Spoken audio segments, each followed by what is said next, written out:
Hello and welcome back to the video lecture series on Python programming. I'm Amit Kumar Das and I'm a senior research scientist in the Data Science Lab, A.K. Chaudhary School of IT, University of Calcutta. So we are now going to discuss about a very important concept in Python, in fact in any programming language, which is a concept of functions, right? So first of all, we need to understand what are functions, and secondly, why do we need functions?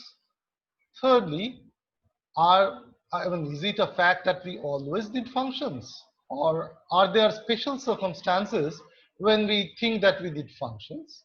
And then again, we will delve deeper into the different types of functions and all this stuff, right? So with that, we will start the discussion. So firstly, what is a function, right? So any programming language or any algorithm, we know that it's a set of instructions, right? Same way, function is also a sequence of statements or a set of instructions, right? And when we say sequence of statements, is it like a arbitrary set of sentences, statements? No. Uh, we are trying to achieve a particular task or a activity, and for that we need a set of statements or set of smaller tasks to be executed, and that is being clubbed together as a function, right? So a sequence of statements trying to achieve a particular purpose, that's what we can talk about when we say what is a function, right?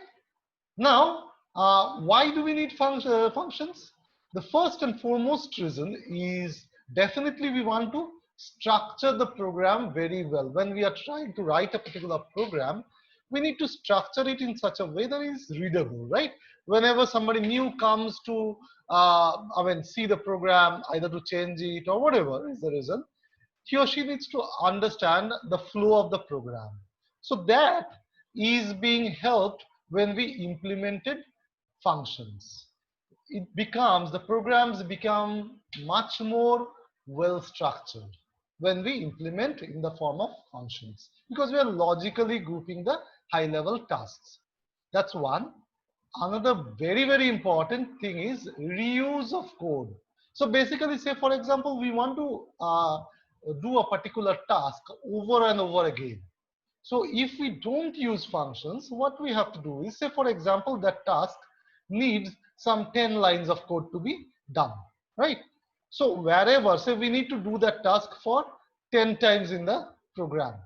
So all those 10 lines of code for doing the task, we have to repeat for 10 times. So basically we are introducing those 90 lines of unproductive code, which is a big problem. Rather, we should try to have those 10 lines to do the task in one place and invoke that particular place, which is called a function here, for multiple times. So that is exactly what when we mean the reuse of code, right? So these are the most critical two reasons why we implement functions. Now next is how we implement functions in Python. Very simple and straightforward, pretty much like how we have seen the conditional operators or the iterators being declared or how they are being written. Only thing is, there is one small def keyword. Def means define. It's a short form of define. And then we give the function name. So I am giving here a function name func1. And within the parenthesis, we have to mention all the input parameters, the parameters which are needed in the statements inside the function, which are written inside the function. So all those inputs, input 1, input 2, and like this multiple inputs are coming as the parameters or arguments to the function, which appear in the parenthesis. And then we start the block by a colon, right? So def function name within parenthesis parameters and then the colon, right? So this is the basic starting line. Then we have a, as in the case of conditional statements or iterators, same way we give a tab indentation, right? So we give tab indentation for all the statements which need to come within the function definition, right? And then last we give the return value. So when we are calling the function, we need to, I mean, in most cases, we need to return some values, whatever things are being calculated as a part of the function. So all those things or all those values need to be returned, right? So that is done using this return keyword and followed by the parenthesis, and whatever are the return values we give one by one. Okay, all the return values or all the outputs. So inputs come in as a parameters of the function, and outputs which are being returned by the return keyword. Okay. Now when we are calling this function, say for example this func1, when we are calling this func1, what do? Simply call by the name func1 and pass the parameters whichever are there, whichever are expected by the function, and whatever are the return values, if there are multiple return values, we need to give multiple variables here which are going to hold the return values. So all the return values being returned from the function are being held in the variables which are given here by the comma separator. Okay, so this is the basic construct of a function. Okay, we'll get into deeper into the function implementations and all very soon, but let's not jump into that right now. Some more important stuff need to be discussed. So the next thing which we need to discuss is the naming convention for the functions. Naming conventions, pretty much whatever we have seen for the variables, same rules are being applied for the function names also. So whatever are applicable for the object names. So first, what was the thing? Just try to recall. First was you have to start the function name either by an underscore or by a letter, any letter, right? So either by an underscore we have to start it or by a letter. That's the first thing. Second thing is we can have a combination of letters, digits, so numbers, and underscore as a name of the function. So say for example, I can write a function func and then I can give underscore 1. That can be a name, or I can give like underscore func and then I can give again another underscore 1. This is another valid name. I can also give like underscore capital F, capital U, capital N, capital C, and then again underscore 1. This is also possible. So all these combinations are possible, right? What is not possible is you start with a digit. That is not permissible. You cannot start it with a 2 and then func something. That is not allowed. Second thing which is not allowed is you cannot give any other punctuation character as a part of the function name, which is also applicable for the variable name, right? Or object name, right? You have seen that. So that's the first thing. Second thing, function names, very much like the object names, are case sensitive.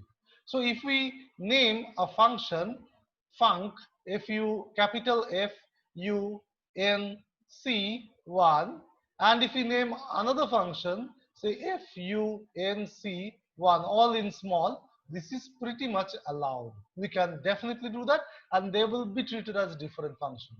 Though this is absolutely not advisable, this is a very, very, very bad practice. You should definitely avoid this, right?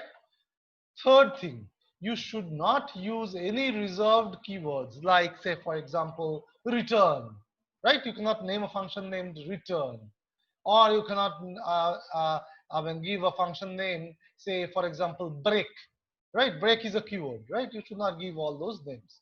Though you can again change the case of any of the letters used and you can use them, but again, that is not at all advisable, right?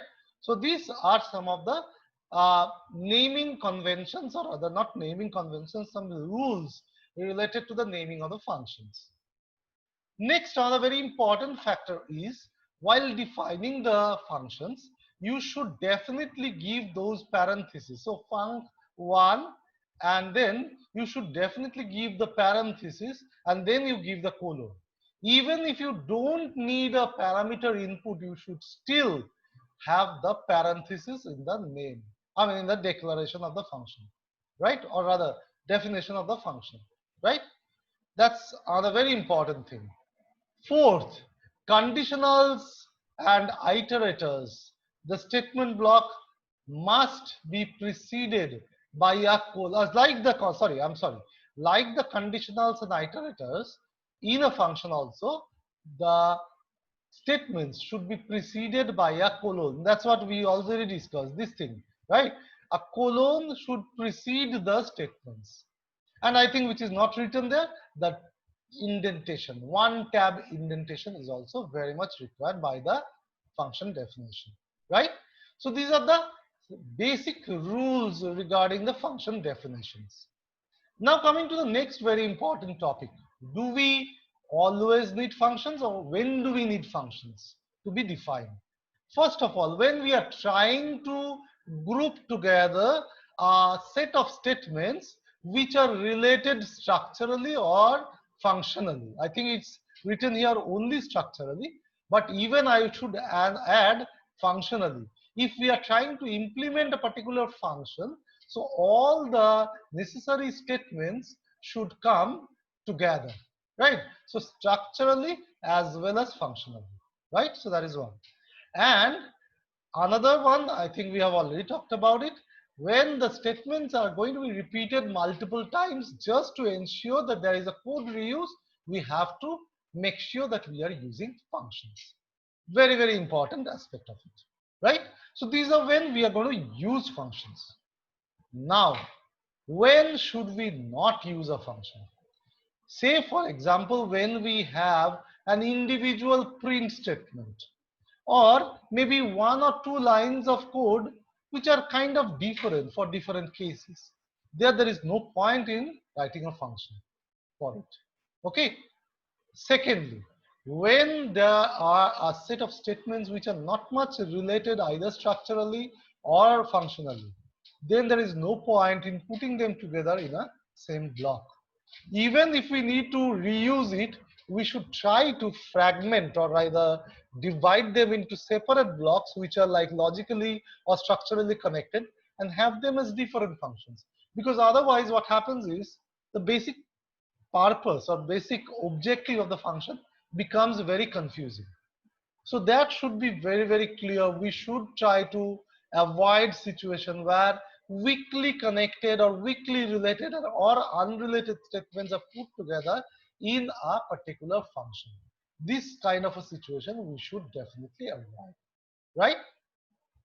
So with that, we are kind of done with the basic understanding of the function construct, when we should apply a function and when not, and all those stuff. Now, before we go into further details about the different types of functions, I want to introduce you to a very, very important concept which is extremely related with the concept of functions. The concept of local and global variables. It's a very, very important thing in Python. I mean, we have to use global variables in a lot of situations where local variables are not enough. So what is a global variable? Global variable is a variable which is defined in the main body of the program file, and it is visible. This word is extremely important. This word visible. This word visible is extremely important. It has to be visible across the program, right? Now, if we are defining a particular variable within the scope of a function, or within the body of a function, or within the statements which are written for a function, that is not available for any change or any access outside the function. Same thing applies for a variable which is defined outside a function. Those variables are not accessible within the function. So basically what we say that the scope is limited to the place where we are defining the variable, right? Now, certain cases we need to use a variable within the function as well as outside the function. So how can we achieve that? That can be achieved using the global variable concept. Now, what is a global variable concept? We will soon see that. But before that, what is a local variable? Just the contrary of a global variable. It is a variable defined within the scope of a function, and this local variable can be accessed from its point of definition, that is basically within that function itself, not outside that function. So the function parameter behaves like that's an additional fact. When we are talking about a function parameter, that is acting only within the scope of the function. So that is also a local variable in context of a function. But anyways, let's focus on what is a global variable and how we can define it, right? So say for example, I have a variable glb underscore var1 and we are setting it to a variable value green. I mean, it's a string green. Now, if I want to use the same function, same variable within the scope of a function, say for example, func1, what do I have to do? I have to use this keyword global. And I have to redefine this glb var1 within the function as global. It will automatically understand that the scope of this variable is not only outside the function, it is also inside the function and vice versa, right? So what we do is we here basically we reassign a value red to this variable. So first we assign a variable value green. We come within the function and we print after declaring it as a global variable. Then we change it to red. Then again we do a print. Okay. Next we come outside the function and again print it. So ideally it should again print a red. And then we change it to a blue and then again print the value of the global variable. So what should be the output of this program? First case, it should be giving green. So correct, this is giving red. Here it has changed it to red. So here it should print a red. So it is printing a red. Again, when it is coming outside, it is having the same value red. It has not changed the value. So again, it should come as red. It is coming as red. And then it has changed it to blue. And here it is trying to print it. So it is going to come as blue. It should come as blue. And that is what exactly is happening. So this is how we can use the concept of global variables to use a variable outside the scope of a function and within the scope of a function, right? This is how we do it. Now, let's get into a little more advanced techniques, how we can define other types of functions. We have seen one particular way we can define a function, and that's kind of that's a regulation. That's a normal thing, right? Now some other ways are there. So for example, we can define functions in 4 different ways, okay? The first way, which we have already seen, required arguments, functions with required arguments, right? That we have already seen. We just define a function with the arguments or the parameters given as the input parameters, right? Second, with the default arguments, we can do that. We'll come to that. Third, with the keyword arguments. And fourth, that is very important, arguments which are variable in length. We don't know when we are defining the function what is the exact count of the arguments going to be there when the function is being called. So we are going to see them one after another. So first one, required arguments, we have already seen. So function definition is going to be very straightforward, what we have already seen in the earlier definition, right? So def, function name, then all the parameter names one after another within the parentheses, and then colon, and then we write the statements one after another. And when we call the function, we have to call them one after another.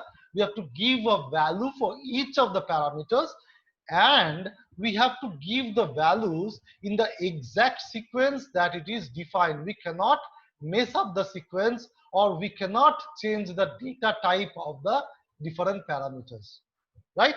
So this is the first thing. Now, this is the definition of functions with required parameters. Now with default parameters, everything remains the same. Only difference is wherever we want to have a default parameter, a parameter which we may or may not give a value while calling the function. So what do we have to do? We have to give a default value for that parameter while defining the function. And if we are not passing a value for that variable argument during the calling of the function, what we have to do is we can just skip that particular argument, right? So how do we call that function? When we define in this way. When we call, either we can steal, override the value of the parameter or argument which has a value mentioned for, or we can skip it altogether. But since the second one is not a default parameter, if we try to skip the second one also, it is going to immediately throw an error. So only for the parameters where a default value has been set, we can either override with another value, which we pass as a part of the function call, or we can simply skip that value, right? So this is how we do the default argument functions, define it. Next, keyword arguments. So basically, it's nothing different. Whatever was the function definition for the required parameters, we can do the same way, or in case of the default parameters, we can also do it in the same way. What is the difference? It's not in the definition of it. It's in the calling of the function. What is the difference? We just, while calling the function and when we are passing the value of the argument, we simply mention the argument name and then give a equal than the value. What is the benefit? The benefit is we don't have to follow the sequence in the same order which is there in the function definition. So we can pass the value of the input 2 first, and then the input 1, and then the input 3. Or we can give the input 1 and then, sorry, input, this should be input 2. This is not input 1. This should be input 2. And then we can give the input 1. Since already there is a default value for input, sorry, this is a wrong definition. This is wrong definition. Oh, input 2. I think this whole thing is, so in string input 2 is given, is not given any value. Int input 1, okay, int input 1 is given. This is right, this is input 1. I'm sorry, this is perfectly fine. So we are calling the input 1, I mean, giving the value of input 1 first, and then we are giving the value of the string input 1 as a second thing. Int input 1 first, and then string input 1. We are able to change the order because we are using the keyword or the argument name while passing the value, right? So this is the other way to call a function. This is not in the definition, this is in the calling of the function. Last and very important type of function definition, when we try to define a function with variable length of arguments. So we can call the function with different number of arguments at different times. How do we define that? Say for example, I am defining a function WC Fabs, World Cup favorites, and the first parameter is the int year, which year we are talking about, and then the team names as strings. But we are not able to fix the number of teams because every year the number of favorite teams may differ. So we are keeping it as a variable parameter, and how we are indicating that? By giving a star or asterisk in the beginning of the argument name, right? So this is how we do it. And when we are trying to say, for example, we are simply trying to print, right? So what we are doing? We are accessing this argument as an argument collection. So what we are doing? String name, str name in str wc fabs. This str underscore wc fabs we are using as a collection object kind of, and we are picking up each of the element from the collection and trying to print that. Now you just look at the function call. It's very simple. So first we give the first parameter, and then whatever parameters we want, strings, obviously have to be strings, we just call them one after another. That's it. So sometimes we give 2, sometimes we give 4, sometimes we give 3, and every time it is being printed in the right way. Okay, so this is how we can define functions with variable name of arguments, and then we can call them in a same way. Now this is all about some of the basic things about the functions. There are some more important things to be covered, some important types of functions which are there. Let's cover that as a part of the next session on the functions, right? So stay tuned. Thank you very much.